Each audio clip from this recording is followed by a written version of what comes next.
राम दिनेशाचार्य जी महाराज, इस पूरे मामले पर सियासत ऐसा लगा था जब फैसला आया तो रुक जाएगी, इस पर सियासत नहीं होगी, लेकिन अब राम मंदिर के निर्माण से लेकर के अब रामलला जब विराजमान होंगे भव्य मंदिर में तब भी इस पर सियासत हो रही है। आपको लगता है क्या कि चूंकि ये बहुत सेंसिटिव मसला है, लोगों की आस्था से जुड़ा हुआ मसला है, इस वजह से इस पर दोनों तरफ से बयानबाजी होती है और एक धड़े को कम से कम जो सियासत करता है उस धड़े को लग रहा है कि भाई इसका फायदा सत्ता पक्ष को मिल सकता है, इसलिए इसकी चर्चा हो रही है।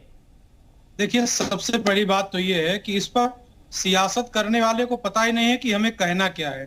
पहली बात, उन्होंने कहा कि कोई दलित नहीं है, कामेश्वर चौपाल जी का नाम लिख लीजिए, वो दलित है, बिहार से आते हैं और वो राम मंदिर ट्रस्ट में है। दूसरी बात कहा कि विश्व हिंदू परिषद या जिन लोगों ने गोली खाई, जिन लोगों ने अपना बलिदान किया है, उनको पूछा नहीं गया। चंपत राय और विश्व हिंदू परिषद, बजरंग दल, आरएसएस पूरी तरह से अपनी जान गंवा करके राम मंदिर के आंदोलन को खड़ा किया है। तीसरी बात, हमारे अभी जो सपा के भाई साहब कह रहे थे, ठीक बात है, जब रात को 12 बजे आप वकील खड़ा करके मंदिर के मुद्दे को लटकाने और भटकाने की बात करते हैं तो ये बात स्वतः खारिज हो जाती है कि आप मंदिर के पक्षधर नहीं है। दूसरी बात, राम भक्तों पर गोली चलाने वाले आप लोग इस बात की अपेक्षा किस मुख से कर रहे हैं कि राम मंदिर के उद्घाटन में आप लोगों को निमंत्रण दिया जाएगा? किस बेस पर आप निमंत्रण मांग रहे हैं? पहले तो इस बात के लिए आपको चर्चा करनी होगी, या तो सार्वजनिक रूप से आकर के क्षमा मांगना चाहिए आपके पार्टी के लोगों को कि यदि हमने गोली चलवाया राम भक्तों पर, मुझसे ये अपराध हुआ है, तब तो उसके बाद आप राम मंदिर के समक्ष आकर के और उसके साक्षी बनने का सौभाग्य प्राप्त कर सकते हैं। तीसरी बात यह है कि जब मुद्दा आता है और लोग कहते हैं कि राम मंदिर का मुद्दा आएगा, राम मंदिर बनेगा तो भाजपा को लाभ होगा। जब भाजपा ने इसको संसद से लेकर, सड़क से लेकर, जमीन से लेकर मुद्दे को लड़ा है तो क्या उसको श्रेय नहीं जाना चाहिए? ये श्रेय आपने क्यों नहीं ले लिया? जब 10 साल तक कांग्रेस की सरकार थी तो एक बार भी राम मंदिर की याद नहीं आई, एक बार भी आप लोगों ने इसको सुनाने का कार्य नहीं किया, और अगर सुनवाई होती भी थी तो इसको लटकाने का काम किया। बड़े बड़े वकीलों को खड़ा करने के लिए आप लोगों ने इसमें तत्पर किया, राम को काल्पनिक बनाने का बात किया, हिंदुत्व के नाम से लोग डरते थे, केवल ऐसे ऐसे बयान आते थे कि भारतीय संविधान संसाधन सारे पर सबसे पहला यदि किसी का हक है तो वो अल्पसंख्यकों का है। उसके बाद आप जब राम मंदिर भव्य निर्माण हो रहा है, अब उसकी तिथि घोषित हो चुकी है, तो आगे कर लीजिए, पीछे कर लीजिए, ऊपर कर लीजिए, आप अपने विकास कार्यों को जनता के सामने ले जाइए। ट्रस्ट के द्वारा इस मंदिर का निर्माण हो रहा है और ट्रस्ट पूरी जिम्मेदारी के साथ, पूरी तत्परता के साथ 100 करोड़ भारतीय हिंदू और सनातन धर्मियों के आस्था के केंद्र भगवान श्री राम हैं, उनकी भव्यता और दिव्यता के साथ निर्माण हो रहा है। पूरा विश्व उसका साक्षी बनेगा, उसकी तैयारी हो रही है। राजनीति के और सारे विषय आपके हो सकते हैं, धर्म और भगवान रामलला को राजनीति से अलग रखा जाए। लेकिन लगता है क्या कि आप तो कह रहे हैं कि भाई इसका श्रेय बीजेपी ले जाएगी, क्योंकि बीजेपी ने संसद, सड़क आंदोलन, रथ यात्रा सब किया बीजेपी ने, तो इसका फायदा सीधे तौर पर बीजेपी को मिल जाएगा। विपक्षी भी कह रहे हैं, तो विपक्षी भी कह रहे हैं कि इसीलिए इसका डेट टाल दिया जाए, चुनाव के समय न किया जाए, क्योंकि अंदेशा है इस बात का उनको। वो जानते हैं कि इसका लाभ बीजेपी को मिलेगा, और मिलेगा जब बीजेपी ने राम रथ यात्रा निकाल कर, जिसको बिहार में लालू सरकार ने रुकवा लिया था और वहां पर लाठियां खाई, यहाँ पर शहीद पथ है जहां पर हजारों राम भक्तों के ऊपर गोली चली है, तो क्या उसको भुला दिया जाएगा? ठीक है, आशीष चतुर्वेदी जी, आप जवाब देना चाहेंगे?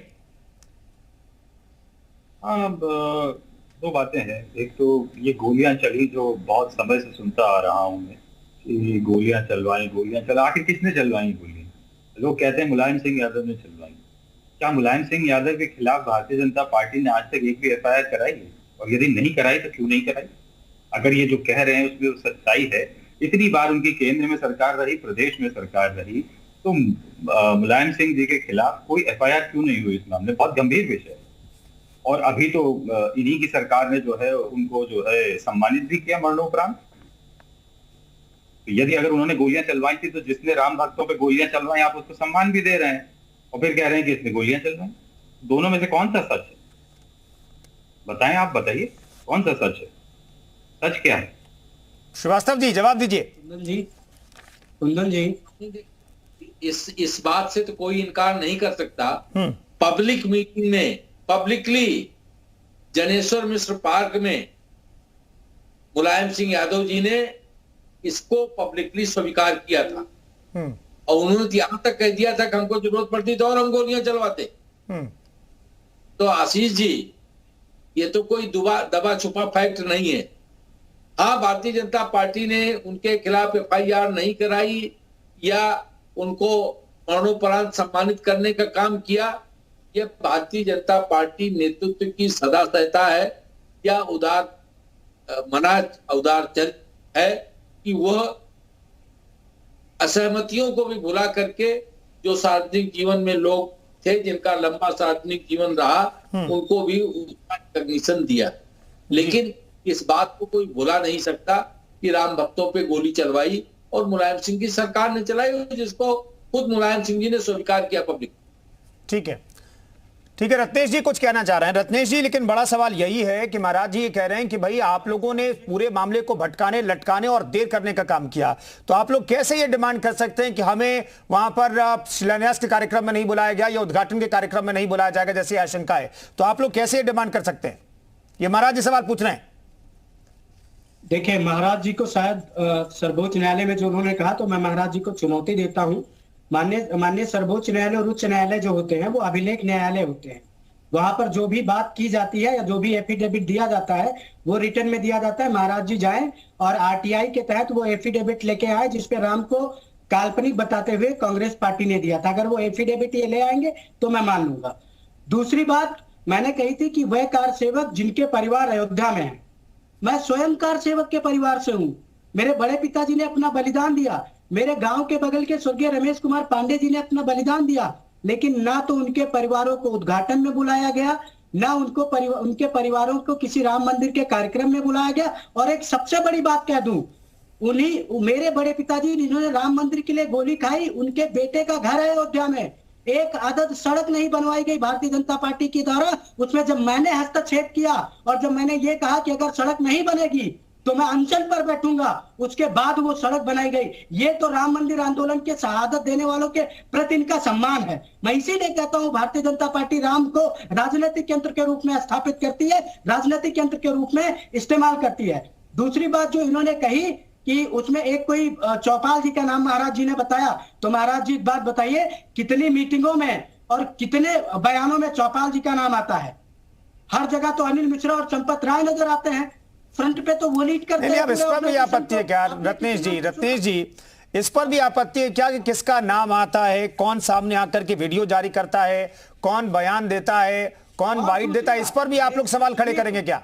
कुंदन भाई सुनिए तो, मैं महाराज जी की एक बात का खुले मन से स्वागत करता हूं कि उन्होंने भारतीय जनता पार्टी के झूठ को एक्सपोज कर दिया कि यह मंदिर मोदी और भारतीय जनता पार्टी नहीं, ये मंदिर माननीय सर्वोच्च न्यायालय के आदेश पर बन रहा है। और यही हम लोग तो बार बार कहते हैं कि माननीय सर्वोच्च न्यायालय के आदेश पर बन रहा है। महाराज जी तो साधुवाद के भाई वो है, अधिकारी है। मैं उनको कोटि साधुवाद देता हूं कि उन्होंने भारतीय जनता पार्टी के झूठ को इतने बड़े चैनल पे बेनकाब किया। मैं नमन करता हूं, ये तो फैक्ट है। प्रणाम करता हूं। रत्नेश मिश्रा साहब आप ठीक है, महाराज जी को आप साधुवाद दें, धन्यवाद दें, लेकिन ये तो फैक्ट है, ये आपको भी पता है, सबको पता है। लेकिन किसने राम मंदिर के लिए पहल किया, कौन राम मंदिर के लिए लड़ा, कौन राम मंदिर को जल्दी बनवाने का प्रयास कर रहा था, यह फैक्ट है। और दरअसल इसी फैक्ट की वजह से पूरा विपक्ष डरा हुआ है। बहुत बहुत धन्यवाद तमाम मेहमानों का चर्चा में शरीक होने के लिए। तो राम मंदिर पर गदर पार्ट 2 शुरू हो गया है। अब यह आरोप लगाया जा रहा है कि राम मंदिर का निर्माण बहुत तेजी से इसलिए किया जा रहा है क्योंकि चुनाव है अगले साल और राम मंदिर का उद्घाटन होगा 22 जनवरी को। यह आरोप लगाया जा रहा है विपक्ष की तरफ से। फिलहाल इस खास पेशकश में इतना ही रुकेंगे।